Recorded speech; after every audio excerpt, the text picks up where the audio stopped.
जय हिंद। स्वागत है आपका एक्सेस में जॉब्स एंड वेलफेयर चैनल में। भर्ती का नोटिफिकेशन जारी किया गया है जिसमें कि भारत इलेक्ट्रॉनिक्स लिमिटेड में हवलदार सिक्योरिटी के पद निकाले गए हैं। बहुत ही अच्छी नौकरी है, 60 साल तक नौकरी रहेगी, सैलरी ज़बरदस्त है इसमें और परमानेंट सरकारी नौकरी है। हवलदार सिक्योरिटी का मतलब ये नहीं कि हवलदार ही भर सकते हैं, सभी भर सकते हैं। उन्होंने एक नाम दिया है हवलदार सिक्योरिटी।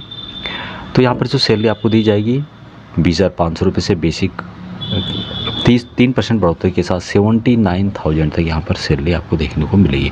और 79,000 के अलावा यहाँ पर जो भी दिया जाएगा आपको डीए दिया जाएगा, हाउस रेंट अलाउंस दिया जाएगा, उसके अलावा ये सब दिया जाएगा 30% एनुअल बेसिक पे के आधार पर। उसके अलावा यहाँ पर रिमबर्समेंट ऑफ मेडिकल एक्सपेंस, जो भी मेडिकल का खर्चा होता है उसका पैसा आपको पेड किया जाएगा, पीएफ दिया जाएगा, पेंशन होगी, ग्रेजुटी होगी और कंपनी रूल के अनुसार आपको जो भी अन्य कर्मचारियों को दिए जाते हैं उसी तरह से आपको भी यहाँ पर ट्रीट किया जाएगा। तो विस्तार से जानिए इस वीडियो के माध्यम से। चैनल को सब्सक्राइब नहीं किया, आपको इसी तरह के अपडेट बहुत से में भी कंटिन्यू मिलते रहेंगे, पूर्व सैनिकों, एक्सेप्ट एमिटी फोर्सेस और डिपेंडेंट से रिलेटेड।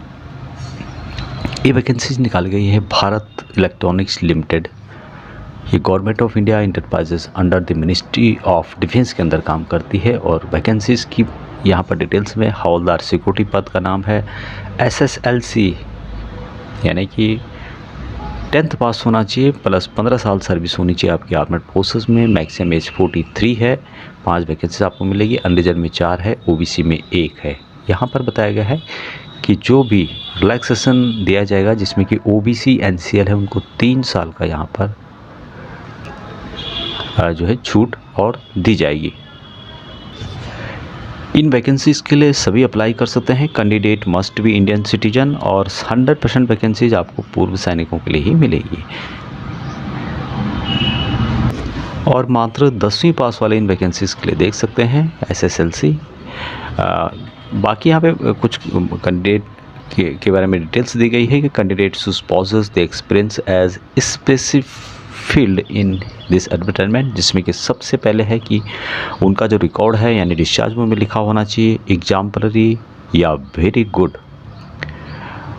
सेफ 1 होना चाहिए उनके डिस्चार्ज बुक में। नेक्स्ट बात है कि रजिस्ट्रेशन होना चाहिए डिस्ट्रिक्ट सैनिक वेलफेयर बोर्ड में, बहुत ज़रूरी है। नॉलेज ऑफ हिंदी ये तो सभी को आती है। और उसके बाद candidate spouse experience certificate, discharge certificate document issued by previous and present employees clearly indicating period of employment। तो ये उनके लिए है जो कहीं सर्विस करते हैं। तो मेथड ऑफ सिलेक्शन में सबसे पहले यहाँ पे होगा फिजिकल इंड्योरेंस टेस्ट। जो भी फिजिकल एक्टिविटी होती है वो यहाँ पर होगी और ये सभी की जाएगी पंचकुला में ही। आपको कहीं से भी अप्लाई कर रहे हैं आपको पंचकुला में ही आना पड़ेगा। अभी किस तरह से अप्लाई करना है उसकी जानकारी यहाँ पर दी गई है, वो मैं आपको डिटेल्स बाद में बताऊंगा। उससे पहले बता देता हूँ कि क्या क्या इसके लिए डॉक्यूमेंट की रिक्वायर पड़ेगी। सबसे पहले है कि application should be accompanied by the following scanned self attested document. सबसे पहले आपको recent class passport size photographs and signature यहाँ पर अपलोड करने होंगे।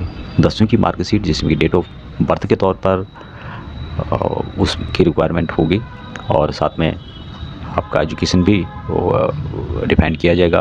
Candidate belong to SC ST OBC EWS need to submit their certificate in the prescribed format. जो भी SC ST OBC हैं, EWS हैं, उनको संबंधित डॉक्यूमेंट यहाँ पर अपलोड करने होंगे। Candidate belong to OBC NCL category are required to submit the community certificate आपको देना होगा। उसके अलावा no objection certificate from your present employed. यदि आप गवर्नमेंट की कहीं सर्विस कर रहे हैं, अभी ऑन सर्विस में है, तो नो ऑब्जेक्शन सर्टिफिकेट आपको देना होगा। उसके अलावा experience certificate, discharge certificate, experience certificate यदि आपके पास अवेलेबल है तो डिस्चार्ज बुक जो कि इंडियन आर्मी के द्वारा इश्यू किया गया है, आर्मड फोर्सेस के द्वारा, आर्मी नहीं बल्कि सभी मतलब आर्मी एयरफोर्स ने भी, तो कंसर्न अथॉरिटी के द्वारा वहाँ पे क्लियर मेंशन होना चाहिए आपकी मेडिकल कैटेगरी सेफ होनी चाहिए। उसके अलावा डेट ऑफ डिस्चार्ज मेंशन होना चाहिए और जो करेक्टर आपका एग्जाम्पल और वेरी गुड वो यहाँ पर क्लियरली दिखाई देना चाहिए।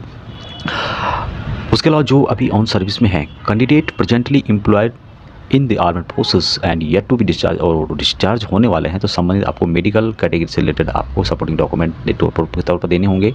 और जब आप डिस्चार्ज आ रहे हैं उसकी एक प्रॉपर्ली डेट आपको देनी होगी। और document of registration and registration number issued by district सैनिक वेलफेयर बोर्ड, ये भी ज़रूरी है। उसके अलावा यहाँ पर जो बहुत ज़रूरी चीज़ें हैं जिसमें कि candidate are requested to possess one valid and active email ID. आपको अपनी जो एक्टिव ईमेल आईडी है जिसमें कि आपके ईमेल आ रहे हैं जा रहे हैं वो आपको यहाँ पर देनी होंगी।